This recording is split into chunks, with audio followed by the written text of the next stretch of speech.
কোরআন পড়বে তখন তোমরা আউযুবিল্লাহ পড়বে। তো কোরআন যখন পড়া হয়ে যাবে তখন আউযুবিল্লাহ পড়বে না কোরআন পড়ার আগে আউযুবিল্লাহ পড়বে? কথাটা ভালো করে বুঝে যান। প্রত্যেকটা জিনিস আপনি যখন ভাত খাবেন শুরু করবেন তখন বিসমিল্লাহ বলবেন না খাওয়া শেষ হয়ে যাবে তখন বিসমিল্লাহ বলবেন? আশা করি বুঝতে পারছেন, দুটা কাজ আগে পিছিয়ে। এবার আপনাকে শেষে একটা কথা বলছি, আগে ওযু করবেন না আগে নামাজ পড়বেন? আপনি যদি বলেন আমি নামাজ পড়বো তারপরে উজু করব, তবে আপনার নামাজটা হয়েছে কি হয়নি। আপনাকে এই কথা কটা বলে জিজ্ঞেস করছি আপনাকে যে আল্লাহ এই কোরআনের মধ্যে প্রথম টুকরাতে দুটা কথা বললেন। একটা কথা বললেন কোরআন তেলাওয়াত করো, দ্বিতীয় কথা বললেন কি তেলাওয়াত করব?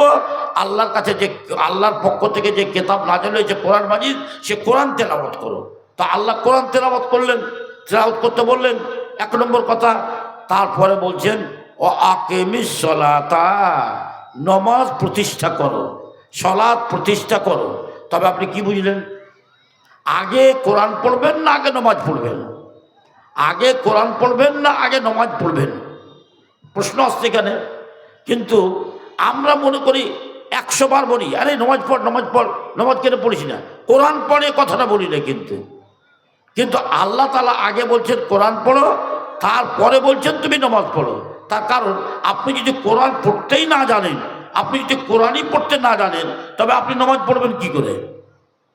কাছে আল্লাহ পাক রব্বুল আলামিন আল্লাহ নবীকে বলছেন প্রথমেই যে উতলু মা উহিয়া ইলাইকা মিনাল কিতাব, আল্লাহ হে নবী তোমার কাছে যে কিতাব প্রেরণ করা হয়েছে সেই কিতাবটা তুমি তেলাওয়াত করো। মা বোন শুনো, আমার সোনামণি মা বোনেরা, তোমরা যারা কোরআন পড়তে জানো সকাল সন্ধ্যা কোরআন পড়িও। মা তোমরা হলো উত্তরুজ্জা, কমলা লেবুর মতো, তোমাদের মর্যাদা দুনিয়াতে না হোক, দুনিয়াতে তুমি কালো হও, কুচ্ছিত হও, গরিবের স্ত্রী হও, তোমার স্বামী গরিব হোক, তোমাদের জমি জমা নেই, পাকা বাড়ি নেই, কিন্তু তুমি কোরআন পড়তে জানো, কাজে কাজে এটা বইয়ার দাওলাত।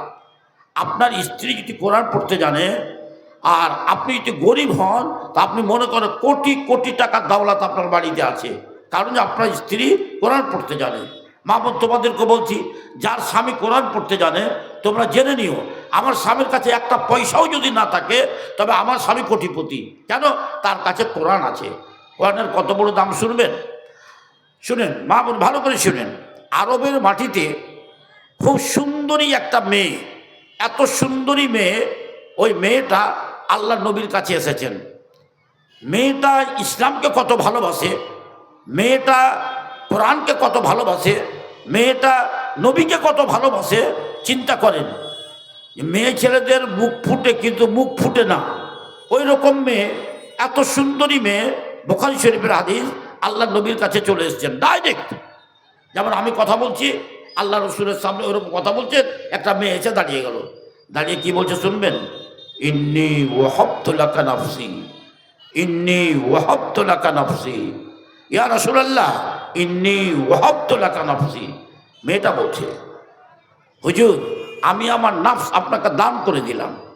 এত সুন্দরী মেয়ে, হাজারো লোক তাকে বিয়ে করার জন্য প্রস্তুত, কিন্তু তবুও ওই মেয়েটা আল্লাহ নবীর সামনে এসে বলছে ইন্নী ওয়াহাবতু লাকা নাফসি, আমি আমার নাফসকে, আমার দেহকে আপনার জন্য আমি হেবা করে দিলাম। নবী তখন মেয়েটার দিকে তাকাচ্ছেন, দেখি তো মেয়েটা কেমন। মেয়েটার দিকে, পায়ের দিকে দেখে আস্তে আস্তে আস্তে আস্তে নজরটাকে ওপর মনে নিয়ে গেলেন, যে মুখখানটা দেখলেন, চোখ দুটা দেখলেন, দেখে তারপরে কি করলেন, ওখান থেকে আবার মাথাটাকে নিচু করতে লাগলেন, চোখ দুটাকে নিচু করে নিলেন। মেয়েটাকে দেখা হয়ে গেল, মাথাটাকে এবারে নামত করে নিলেন। ভালো করে কথা বুঝেন, মাথাটাকে এবারে নামত করে, কোনো জবাব দিলেন না। আমি তোমাকে বিয়ে করব কি করব না, আল্লাহ নবী কোনো জবাব দিলেন না। আল্লাহ নবী খামোশ হয়ে গেলেন, চুপ হয়ে গেলেন। মেয়েটা ফের বলছে ইন্নী ওয়াহাবতু লাকা নাফসি, ইন্নী ওয়াহাবতু লাকা নাফসি, হুজুর আমার দেহকে আপনার জন্য আমি দান করে দিলাম।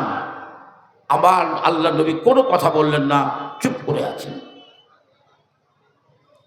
এবার মেয়েটা বইমুখ হয়ে গেল যে আমি কি করলাম, এত বড় মজলিসে এসে আল্লাহ নবীকে আমি দান করলাম, তো আল্লাহ নবী আমার কোনো মর্যাদা দিলেন না, কোনো কথা বললেন না।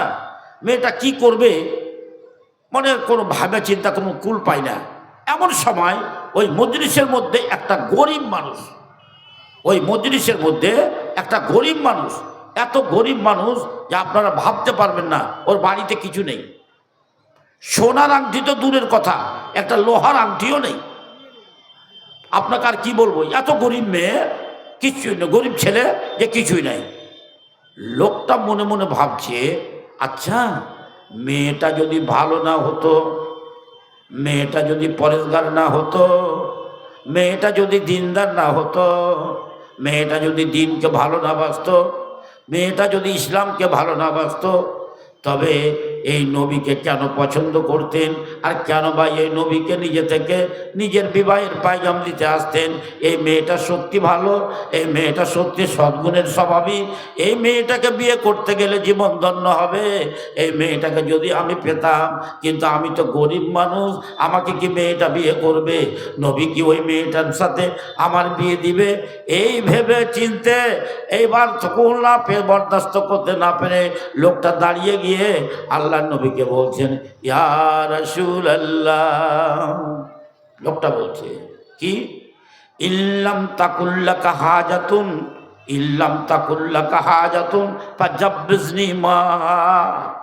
আল্লাহ নবী গো, এই মেয়েটা যদি আপনার প্রয়োজন না থাকে, এত সুন্দরী মেয়ে, এত ভালো মেয়ে, অথচ আপনি সে মেয়েটাকে যদি না পেতে চান, সে মেয়েটাকে যদি আপনি বিবাহ না করেন, তবে আমার সাথে মেয়েটার বিবাহ দিয়ে দেন, এটাই আপনার কাছে অনুরোধ রাখলাম, এটাই প্রস্তাব রাখলাম, আমার বিয়ে দিয়ে দেন ওই মেয়েটার সাথে। আল্লাহ নবী তখন চট করে বলছেন, মেয়েটার সাথে তো তোমার বিয়ে দিব, বলো তুমি মোহর কি দিবে, মোহর কি দিতে পারবে, মোহরের কথা বলো, মোহরের কথা বলো। আজকাল যদি বিয়ে শাদীর কথা হয়, মোহরের কথা নয়, ডিমান্ডের কথা।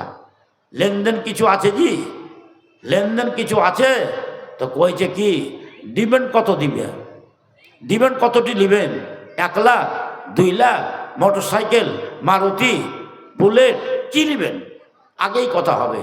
কিন্তু নবী কি বলছেন? আরে নবী কি বলছেন ছেলেটাকে, যে তোমার কাছে মোহর দেওয়ার কিছু আছে, মোহর দিতে পারবে? লোকটা বলছে, হুজুর, কত গরিব দেখেন, লোকটা বলছে, হুজুর আমার বাড়িতে কিছু নাই, তবে একটা চাদর আছে, আপনি যদি বলেন তবে আমি চাদরটা তাকে মোহরে দিয়ে দিব। আল্লাহ নবী ফের বলছেন, তোমার চাদরটা নিয়ে ও কি করবে? বলছে, আধখানি ও গায়ে দিবে আর আধখানি আমি গায়ে দিব। বলছে, ওরকম করা হয়? তুমি নামাজ পড়বে এক মসজিদে, আর এ মেয়েটা নামাজ পড়ে বাড়িতে, এখন চাদরে কি করে নামাজ পড়বে? হবে না। এটা বাদ দাও, চাদর বাদে তোমার কাছে কিছু আছে? বলছে, হুজুর আমার কাছে চাদর বাদে আর কিছু সম্বল নেই, টাকা নেই, পয়সা নেই, দিরহাম নেই, দিনার নেই। তখন আল্লাহ নবী বলছেন, ঠিক আছে, তোমার কাছে বলো তো দেখি, ইলতামিস, তুমি একটা খুঁজে দেখো, বাড়িতে ঢুকে দেখো, কোনো জায়গাতে আনাচে কানাচে দেখো একটা লোহার আংটি আছে কিনা। যদি লোহার আংটি থাকে, সোনার নয়, চাঁদির নয়, লোহার আংটি যদি থাকে, ওই আংটিটাই নিয়ে এসো, ওই আংটিটা, তুমি গরিব মানুষ, এই মেয়েটাকে মোহর দিয়ে দাও। মেয়েটা কত পরেশগার মেয়ে দেখছেন, ও দাঁড়িয়েই আছে, ও কথাগুলো শুনছে খালি। মেয়েটা তখন ভাবছে, এই লোকটা যে আমাকে বিবাহের পায়গাম আল্লাহ রসুলকে দিয়ে দিচ্ছে, তা আমি তো নিজেকে আল্লাহ রসুলকে দান করেছি, আর এই মেয়ে, এই লোকটা আমাকে ভালোবাসলো এত বড় মজলিসে, তো মোহর। লোকটা বলছে, হুজুর আপনাকে বলছি, একটা লোহার আংটি পর্যন্ত আমার বাড়িতে নেই, যখন তোমার মোহর দেওয়ার কিছু নাই, তোমার বিয়ের কোনো কথা নেই। লোকটাকে এখন যেতে হবে বাড়ি। লোকটা বসে থেকে থেকে দেখলো যে না, আমার বিয়ে দিল না, তো লোকটা উঠে গিয়ে বাড়ির দিকে হাঁটতে শুরু করেছে। ফালাম্মা ওয়াল্লার রাজুল, লোকটা যখন হাঁটতে লেগেছে, আল্লাহ নবী তখন বলছেন, শোনো বাবা, শোনো শোনো শোনো, একটু এদিকে শোনো। এসেছে, বলছে তোমার বাড়িতে কিছুই নেই, বলছে না, এত গরিব, একটা লোহার আংটি নেই, বলছে না, তবে শোনো তোমাকে একটা কথা বলি, তোমার কাছে ওই দাওলাতটা আছে, ওই দাওলাতটা আছে। বলছে, কোন দাওলাত? অর্থাৎ আল্লাহ যে আমাকে বলেছে উতলুমা উহিয়া ইলাইকা মিনাল কিতাবে, হে নবী তুমি ওই কিতাবখানা তেলাওয়াত করো, যেই কিতাবখানা আল্লাহ পাক তোমার কাছে ওহী নাযিল করেছে, ওই কিতাবখানা পড়ো। ওই কিতাবখানা থেকে কোন সূরা কি তোমার মুখস্থ আছে? লোকটা তখন বলছে হুজুর, ওই গরিব মানুষটা বলছে হুজুর আমার কাছে অমুক অমুক অমুক অমুক সূরা আমার মুখস্থ আছে। আলহামদুলিল্লাহ। বলতে হাফিজটা তুমি মুখে আজান জাহারে কালবিকা, তুমি কি মুখস্থ পড়বে না কেতাব দেখে দেখে? বলছে না হুজুর, দেখে দেখে তো পড়বই, বাকি থাকলো অমুক অমুক সূরা আমার মুখস্থ আছে। আল্লাহ নবী তখন বলছেন শুনো, জাওয়াজতু কাহাবে মামা কামিনাল কোরআনে, দেখো তোমাকে আমি বলছি এই কোরআনে যে তোমার কাছে যে সূরাগুলো আছে, এই সূরাগুলো তুমি এই মেয়েটাকে শিখিয়ে দিও। এই কোরআনের বিনিময়ে আমি তোমার সাথে এই মেয়েটার বিয়ে পড়িয়ে দিলাম। মেয়েটা যদি রাজি না থাকে তবে চট করে মাথা উঠিয়ে বলতো হুজুর আমি এই গরিব মানুষটাকে বিয়ে করব না, এই গরিব লোকটাকে বিয়ে করব না। আমার মায়েরা বোনেরা, এবার তোমাদের কাছে একটা অনুরোধ করি, তোমরা বুক খুলে বলো তো দেখি, তোমাদের মন খুলে বলো তো দেখি, মেয়েটা ভালো না মন্দ? মেয়েটা একটা গরিব মানুষকে বিয়ে করতে রাজি হয়ে গেল। মেয়েটা এত সুন্দরী মেয়ে, মেয়েটা রাজি হয়ে গেল। মেয়েটা এত ধনী ঘরের মেয়ে, মেয়েটা রাজি হয়ে গেল কেন? যে মেয়েটা জানছে আমার স্বামী কোরআন পড়তে জানে, এমনকি কোরআনের অমুক অমুক সূরা মুখস্থ আছে আমার স্বামীর। এই বলে আমি ভাগ্যবতী, একজন কোরআন পড়া স্বামীকে আমি পেলাম। এবার বুঝতে পেরেছেন? আপনার স্ত্রী যদি কোরআন পড়তে জানে আপনি ধন্য, আপনি কোটি টাকার মালিক, কোটি কোটি নেকি আপনার বাড়িতে নাজেল হচ্ছে। বোন আমার, তোমাকে বলি, তোমার স্বামী যদি কোরআন পড়তে জানে, তোমার স্বামী যতই গরিব হোক না কেন, তোমার স্বামী যদি সকাল সন্ধ্যা কোরআন পড়ে, তবে তুমি জানো তোমার স্বামীর মতো ধনী পৃথিবীর বুকে আর কেউ নাই। বিয়ে দিয়ে দিলেন। এই হাদিস থেকে কি বুঝতে পারলেন? এই হাদিস থেকে বুঝতে পারা গেল একটা কথা, যে মোহরটা নগদ দেওয়াটা ভালো, বাকিতে জায়েজ আছে। কিন্তু একটা হাদিস আছে যে মিলনের আগে, সাবে জোফাফের আগে, মিলনের আগে মোহরটা দিয়ে দিতে হবে। হযরত আলীর সাথে আল্লাহর নবীর বেটি ফাতেমার যখন বিয়ে হয়ে গেল, আলীর কাছে কিছু নাই, মোহর কি দিবে? আল্লাহর নবী তখন কিছু পাঠিয়ে দিলেন আলীকে। আলীকে বললেন আলী আমি তোমাকে এই জিনিসটা পাঠালাম, এতটি টাকা দিয়ে পাঠালাম, এ টাকা কটি তুমি আমার ফাতেমার হাতে ধরে দাও, যে আমার ফাতেমাকে তুমি স্ত্রী রূপে বরণ করে নাও। সেই স্ত্রী রূপে যে ব্যবহার করতে হয় সেইটাকে তুমি ব্যবহার করো। আমার ফাতেমার হাতে এ টাকা কটা দিয়ে দিয়ে তুমি করিও। অতএব ভাইজান যারা বিয়ে করেছেন বাকি রাখেন না, মোহর তাড়াতাড়ি দিয়ে দেন। আর যারা বিয়ে করেননি এইবার যেমনই বিয়ে করবেন আগে নগদে টাকা দিবেন। নগদে যদি দিতে না পারেন বাড়িতে আসবেন, বাড়িতে এসে যখন সাবে জোফাফ হবে, যখন আপনি বিবিকে প্রথম রাত্রিতে দেখতে পাবেন, তাকে কোলে নিয়ে আদর করে তার হাতে আপনার মোহরের টাকা কটা তার হাতে উঠিয়ে দিবে, দুটা চুমা দিয়ে তখন আপনি তার সাথে গল্প করবেন, আপনি মিলামিশা করবেন, আপনার কোনো পাপ হবে না। আপনাকে আগে দিয়ে দিতে হবে মোহর।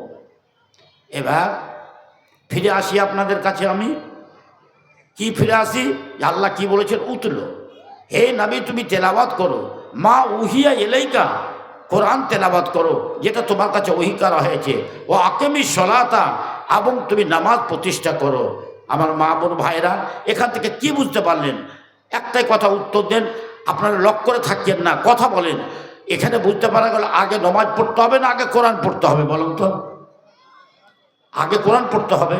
মা বোন তোমরা চিন্তা করলে আগে কোরআন পড়তে হবে, তারপর নামাজ পড়তে হবে। তুমি তো কোরআনই পড়তে না জানো তো তুমি নামাজ পড়বে কি করে? যেমন সূরা ফাতিহা তো পড়তে হবে, আর তো একটা সূরা পড়তে হবে। কমসে কম আপনি 2, 4, 10টা যদি সূরা নাই পড়েন, কোরআন না পড়েন, আপনার নামাজই হবে কেমন করে? কাজে কাজে ভাইরা আপনাদেরকে বলছি, যারা কোরআন পড়তে জানেন না, আমার প্রথম নম্বরে আপনাদের কাছে করজোড় আবেদন, এখনো যারা কোরআন পড়তে জানেন না, আমি আপনাদের দেশের ছেলে, কবে হারিয়ে যাব, কবে আপনাদের কাছ থেকে মিশে যাব। এখন অনেক কেউ রাস্তা চাইছে যে মৌলানা সাহেব কখন যাবে, হয়তো অনেক লোকে জিজ্ঞেস করছে মৌলানা আপনার বয়স কত। আমি বলছি যথেষ্ট হয়ে গেছে বয়স।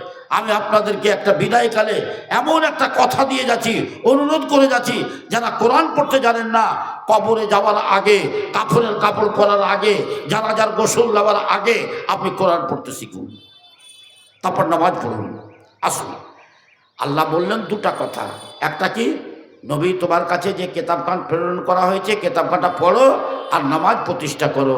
তবে এখানে বুঝতে পারা গেল আগে কোরআন পড়ো, তারপর নামাজ প্রতিষ্ঠা করো, সালাত প্রতিষ্ঠা করো। এবার একটা প্রশ্ন যাচ্ছে, আপনি প্রশ্ন করেন, মৌলানা এ পানি খেলে কি হবে? বলছে পিপাসা মিটবে।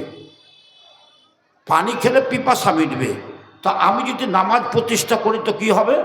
আমি কোরআন পড়ার পরে, আমি কোরআন তেলাওয়াত করার পরে যদি আমি নামাজ প্রতিষ্ঠা করি, সালাত প্রতিষ্ঠা করি, তবে আমার লাভ কি হবে? আমার কথা শুনিয়েন না, মা বল ভালো করে শুনো। যারা নামাজ পড়ো না তারা আলাদা, আর যারা নামাজ পড়ো তারা ভালো করে শুনো। তারা কি করবে? আল্লাহ বলছেন, ইন্নাস সালাতা তানহা আনিল ফাহশাই ওয়াল মুনকার। সুবহানাল্লাহ। ইন্নাস সালাতা তানহা আনিল ফাহশাই ওয়াল মুনকার। তোমরা ভালো করে শুনে নাও, এই নমাজ যে আছে, নমাজ যে প্রতিষ্ঠা করবে, এই নমাজে তোমাকে ফাহশা আর মুনকার থেকে তোমাকে বাঁচিয়ে রাখবে। ফাহশা আর মুনকার থেকে বাঁচিয়ে রাখবে। ফাহশা আর মুনকার মানে কি? খারাপ কাজ, যেমন জেনা করা, চুরি করা, জেনা ব্যভিচার করা, মদ খাওয়া, জুয়া খেলা, চুরি করা, ডাকাতি করা, বেঈমানি করা, এগুলা কাজ হলো ফাহশা আর মুনকার। তো এই নামাজ প্রতিষ্ঠা করলে আপনার কি হবে? এগুলা কাজ থেকে আপনাকে রুখে রাখবে। আপনারা বলবেন হাজি মৌলানা, তো মেলা গালা হাজি, ওরা যে বেটিকে মিরাজ দেয় না, এটা তো ফাহশা মুনকার হলো না? ও যে হজ করে এসছে, ও কোরআন তেলাওয়াত করে, তো বেটিকে মিরাজ কিনে দেয় না? ও পরে জমি কিনে দাবাইছে, হ্যাঁ? ও ফের চুরি কেন করছে, ও করে জেনা করছে, ও তো নমাজ পড়ে ও ব্যভিচার কেন করছে, ও তো নমাজ পড়ে তো ওর ছেলে মদ কেন খায়, ওর ছেলে চুরি কেন, এই যে বিভিন্ন রকমের প্রশ্ন চলে আসে। এবার আপনাকে আমি উত্তরগুলা দিচ্ছি, ভালো করে শুনুন। ইন্নাস সালাতা তানহা আনিল ফাহশাই ওয়াল মুনকার।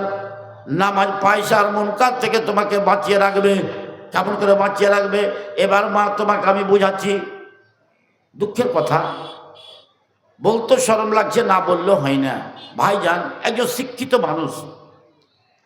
শিক্ষিত মানুষ, সেই মানুষটা বিয়ে করেছে, বিয়ে করে আর স্ত্রীর পেট থেকে এমন একটা বেটি হয়েছে, ওই বেটিটারও বিয়ে দিয়ে দিয়েছে। বেটি চলে গেছে কার বাড়ি? শ্বশুরের বাড়ি। আর ওই মেয়েটা কি করেছে? নিজের স্বামীর বাড়ি থেকে পালিয়ে গিয়া অন্য একটা ছেলেকে বিয়ে করে রয়েছে। শুনবেন, ও নামাজ পড়ে, কি করে জেনা করছে? এটা তো জেনা।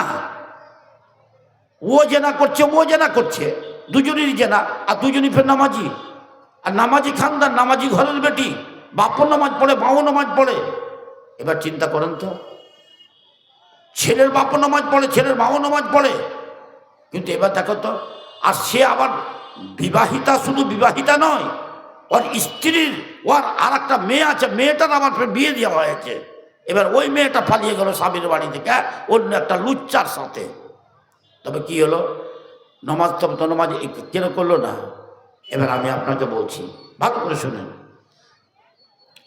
একটা নামাজি যখন নামাজ পড়তে যাবে, কেন নামাজ পড়তে যাব প্রথমে চিন্তা করবে। কথা ভালো করে শুনে যান। যে একটা নামাজি যখন নামাজ পড়বে, তখন সে চিন্তা করবে, আমি নামাজ এত ঠান্ডাতে পড়বো কিনা, এত ঠান্ডাতে আমি নামাজ কেমন করে পড়বো। মনের মধ্যে তার 5-7 গজ করছে, নামাজ পড়বো কি পড়বো না, মনে মনে চিন্তা করছে। এবার কইছে, আমি যদি নামাজ পড়ি তবে আমি কি ফল পাবো, আর নামাজ না পড়ি তো আমি কি ফল পাবো। শুনেন, নামাজ যারা পড়ে আপনাকে একটা কথা বলছি ভাইজান, যখন মরে যাবেন, মরে যাওয়ার পরে আপনাকে গরম পানিতে গোসল দিয়ে আপনাকে ছোট্ট করে একটা মাটিতে ভিতরে ঘর করবে, যে ঘরটার নাম হলো কবর।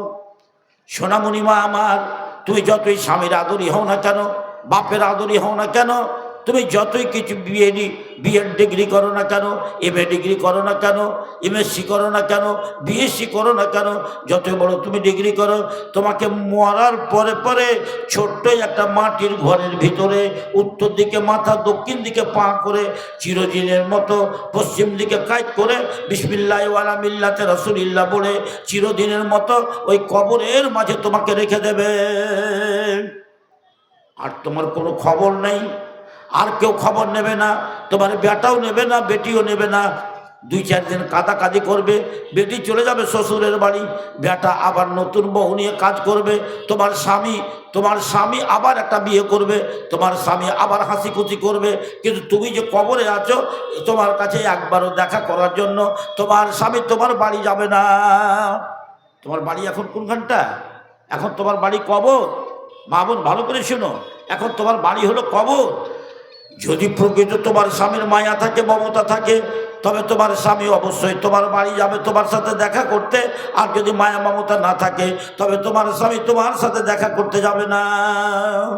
ভাইজান, বাপ মায়ের উপরে মায়া আছে, স্ত্রীর উপরে মায়া আছে, ভাইয়ের উপরে মায়া আছে। কেউ যদি মরে যায়, আপনারাকে আমি একটা অনুরোধ করে কথা বলছি, কোনোদিন মার সাথে দেখা করেছেন? মা তো কবরে আছে, স্ত্রী তো কবরে আছে, কোনোদিন দেখা করেছেন? বাপ তো কবরে আছে, কোনোদিন দেখা করেছেন? দেখা করলে কেমন করে দেখা করতে হয়, কি বলতে হয় কবরের কাছে যে জানেন? শুনুন, আসসালামু আলাইকুম, আসসালামু আলাইকুম আহলাদ দিয়ার মিনাল মুমিনিন ওয়াল মুসলিমিন ওয়া ইন্না ইনশাআল্লাহু বিকুম লাইকুন নাসালুল্লাহ লানা ওয়া লাকুমুল আফিয়া। দোয়াটা জানেন? একটা হাত উঠান তো ভাই, কে কে জানেন দোয়াটা? এই যে দোয়াটা করো আলহামদুলিল্লাহ, একটা হাত উঠেছে। আর কহেন এই দোয়াটা যারা না জানেন, তো আপনি বলেন তো, আপনার মার কবরের কাছে যে, বাপের কবরের কাছে যে, স্ত্রীর কবরের কাছে যে আপনি এই দোয়াটা পড়বেন না? কি দেবে? আপনি কি করেছেন? আপনি আসসালামু আলাইকুম আহলাদ দিয়ার মিনাল মুমিনিন ওয়াল মুসলিমিন ওয়া ইন্না ইনশাআল্লাহু লাকুম বিকুম লাহিকুন নাসালুল্লাহ লানা ওয়া লাকুমুল আফিয়া। মারে আমার, এক্ষুনি আমি প্রমাণ করে দিলাম, তোমরা মেয়ে ছেলে বসে আছো, আর এখানে আমার পুরুষ ভাইরা বসে আছে। আমি বললাম কার কার এই দোয়াটা মুখস্থ আছে, হাত উঠান। একটাও হাত উঠলো না। তবে এই ভাইয়ের যত স্ত্রী আছে, কারো স্ত্রী যদি মারা গিয়ে থাকে, তবে তার সাথে দেখা করেনি, আর দেখা যদি করে থাকে, তবে তাকে ঠিক মতো সালাম কালাম করেনি, তার দর্শন লাভ করেনি। যেখানে আল্লাহ নবী বলেছেন জুরুল কবুরা ফাইন্নাহা তুযাক্কিরুল মাউতা, আরে তোমরা কবরকে জিয়ারত করো, কবর জিয়ারত করতে গেলে তোমাদের মউতকে স্মরণ আসবে। বুঝছেন? আসুন, আপনাকে আমি বলছি কেন নামাজ পড়বো। আমার প্রশ্নটা এটা। আল্লাহ বলেছেন কি কোরআন তেলাওয়াত করো, আর দ্বিতীয় কথা বলেছেন নামাজ প্রতিষ্ঠা করো। তৃতীয় কথা বললেন যে নামাজ যদি পড়ো ফাঁসায় মুনকার থেকে বাঁচিয়ে রাখবে। এবার আপনাকে বলছি নামাজটা পড়বো কেন। নামাজ যদি না পড়ি, শুনেন হাদিসের কথা বলছি। ক্বালান নবী সাল্লাল্লাহু তাআলা আলাইহি ওয়াসাল্লাম, কোর্টে দেখতে পাচ্ছেন, মালদা কোর্ট চলে যান, কলকাতা হাইকোর্ট চলে যান, সুপ্রিম কোর্টে চলে যান, বড় বড় ম্যাজিস্ট্রেট যারা বসে আছেন, তারা প্রত্যেক দিন ওই জজেরা বিচার করতে আছে। ওইরকম কিয়ামতের দিন 14টা জজ হবে না, মাত্র একটাই জজ হবে, অনলি ওয়ান। সেই জজের নাম হলো আল্লাহ, সেই জজের নাম হলো মালিক ইয়াউমিদ্দিন, সেই জজের নাম হলো রব্বিল আলামিন, সেই জজের নাম হলো রহমান আর রহিম, সেই জজ হলো মালিক ইয়াউমিদ্দিন।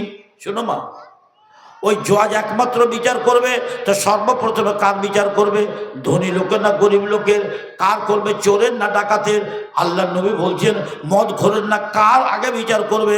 আল্লাহ নবী বলছেন মদ খোরের বিচার আগে হবে না, মদ খোরের আগে বিচার হবে না, চোরের বিচার হবে না, ডাকাতের বিচার হবে না। আগে বিচার হবে কে নামাজ পড়েছিল আর কে নামাজ পড়েনি। ভালো করে শুনেন। قال النبي صلى الله تعالى عليه وسلم أول ما يجزى يوم القيامة بين العباد في الصلاة।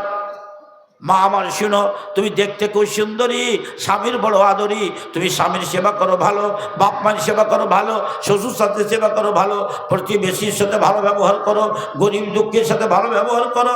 একটাই কথা বলা, কিল্লা তোসাল্লি, কিন্তু তুমি নামাজ পড়ো না, তুমি ছুটে যাও। তুমি যদি নামাজ না পড়ো তো তুমি কানটা খুলে এবার আমার বক্তব্য শুনো, তোমার কাজ দেবে। ভাইজান আপনাকে বলছি, ছেলেটা খুব ভালো, লোকটা খুব ভালো, দান পর ভালো করে, ব্যবহার ভালো করে, গরিব দুঃখীর সাথে ভালো ব্যবহার করে, কোনোদিন চুরি করে না, ডাকাতি করে না, মদ খায় না, লটারি কাটে না, কোনোদিন খারাপ কাজ করে না। ওয়ালাকিন লা ইউসাল্লি, ওই লোকটা সবই ভালো, কিন্তু লোকটা নামাজ পড়ে না।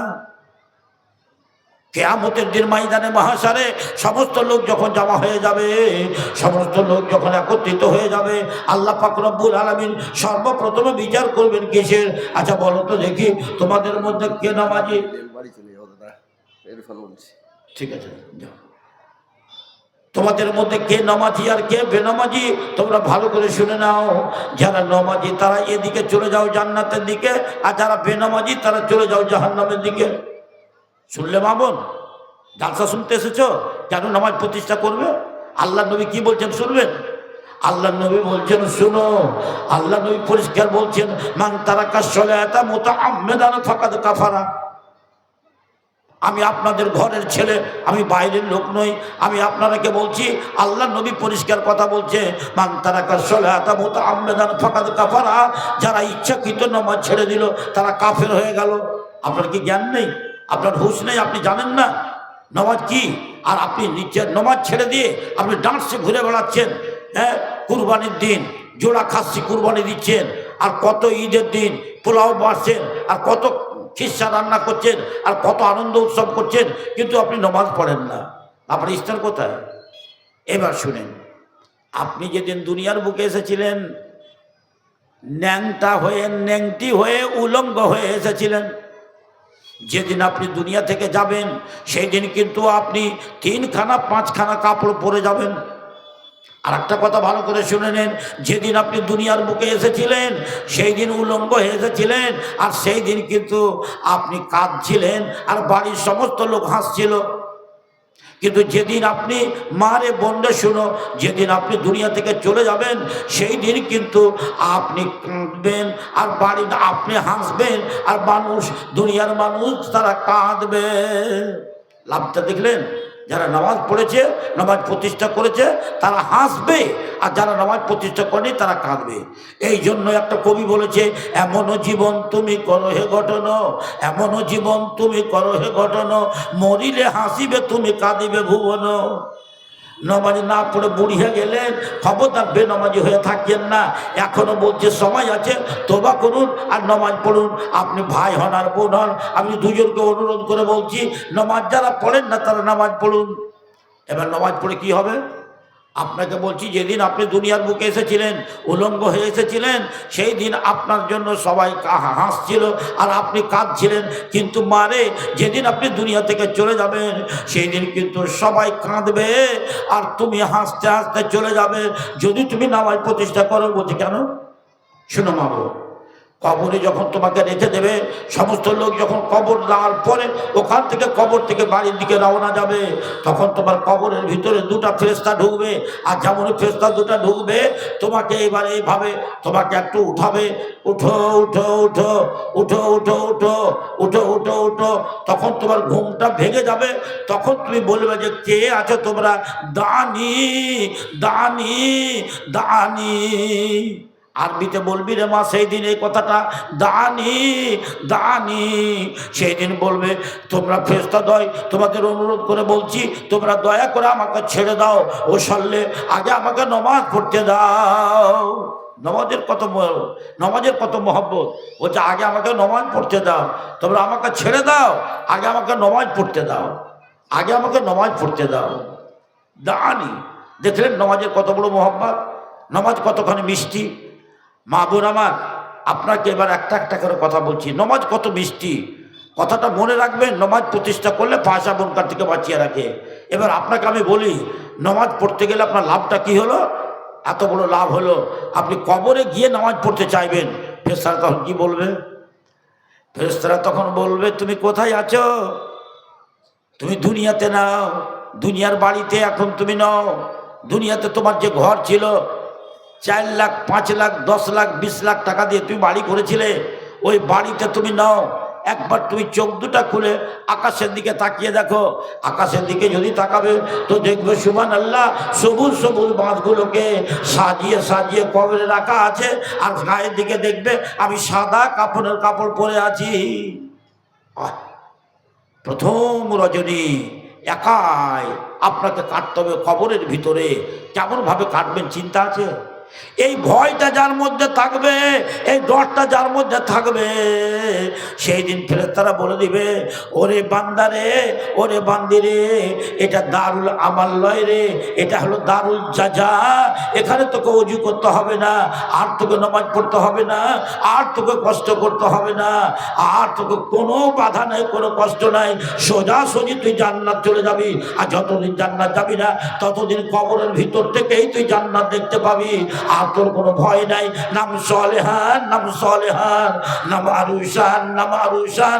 নতুন দুলহানের মতো, নতুন দুলার মতো তুমি ঘুমিয়ে যাও। বুঝতে পারলেন আপনি কথাটা? আপনি ঘুমিয়ে গেলেন, আপনার কোনো চিন্তা নেই। কেন? নমাজ কত মিষ্টি। নমাজ যদি আপনি পড়ে যান, একটা বুখারী শরীফের হাদিস বলি, একটা নাম করা সাহাবী, বুঝলেন, তার নাম হলো খোবাইব। তার নাম হলো খোবাইব। এবার খোবাইব ধরা পড়ে গেছে শত্রুদের হাতে। এবার তারা সিদ্ধান্ত নিল খোবাইবকে জবাই করব, ছুরি কাস্তে দিব, ছুরি দিব খোবাইবকে। বুখারী শরীফের হাদিস। এবার খোবাইবকে মনে মনে কাঁদছে আর বলছে, আল্লাহ, আমি তো কালকে ঘোষণা হয়ে গেছে, দেশের মানুষ জমা হবে, দেখতে আসবে যে খোবাইবকে ছুরি দেওয়া হবে, তা আমরা দেখব। এবার সবাই মিলে আনন্দ উৎসব করছে, গোটা গ্রামের দেশের মানুষ। আর খোবাইব কাঁদছে কেন বুঝলেন? যে মোজগুলো আমাদের তাগড়া তাগড়া হয়ে থাকে, আর দাড়িগুলোকে ছেটে ছেটে, দাড়িগুলোকে কেটে কেটে আমরা ছোট করে দিই, ওই সমস্ত লোকগুলো একবার চিন্তা করেন, ওই খোবাইবের মোজগুলো বড় হয়ে গেছে।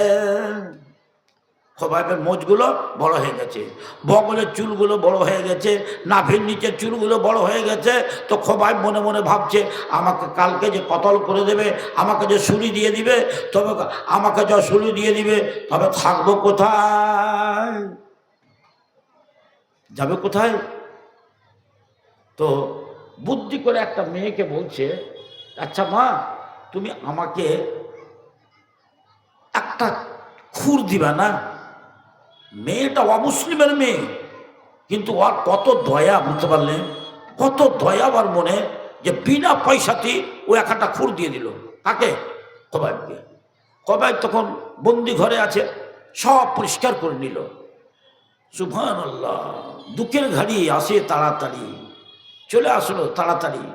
এইবার কি হলো, খোবাইবকে ঘর থেকে হ্যান্ডকাপ লাগিয়ে খোবাইবকে টানতে টানতে, যেমন উটকে টেনে টেনে নিয়ে বেড়ায় না, গরুকে টেনে টেনে নিয়ে বেড়ায় না, খাসিকে টেনে টেনে নিয়ে বেড়ায় না, ওইরকম করে খোবাইবকে টানতে টানতে টানতে টানতে নিয়ে চলে গেল যেখানে সমস্ত লোক জমায়েত হয়ে আছে।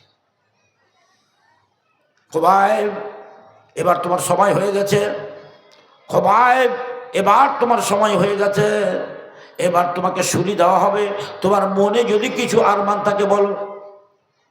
খোবাইবের সুন্দরী বিবি আছে বাড়িতে, সুন্দর ছেলে আব্বা আব্বা বলে, আব্বা আব্বা বলে। আব্বা কত মিঠা, আপনাকে দেখাচ্ছি আব্বা কত মিঠা। আমার একটা পোতা আছে, তো পোতাটাকে আমি খুব ভালোবাসি, পোতাকে ভালোবাসি। একটা তো বড় হয়েছে, একটা ছোট হয়ে আছে, পোতাকে ভালোবাসি। তো আমি কত আরমান করে ওকে সব কিছু জামা কাপড় লাগিয়ে আর পোতাকে আমি লিচি কোলে। আর এমন সবার বাপকে দেখে নিয়েছে, আর এমনি করে ঝাঁই করে উল্টা টেল্টা চাই জামাকে উল্টা ফেলে দিবে, আর আব্বার কাছে যাবে তার লেগে। কথাটা মনে পড়ে গেল, হায় রে বাপ, কত ময়ার বাপ। এবার খোবাইবের এত এত ময়ার বাপ, এত ময়ার বেটা বাড়িতে আছে। এবার খোবাইবকে বলা হলো, খোবাইব, তোমার কিছু আরমান আছে মনে? খোবাইব স্ত্রীকে মনে করলো না, বেটাকে মনে করলো না, বেটিকে মনে করলো না, বাপকে মনে করলো না, মাকে মনে করলো না, কাকে মনে করলো? নামাজকে।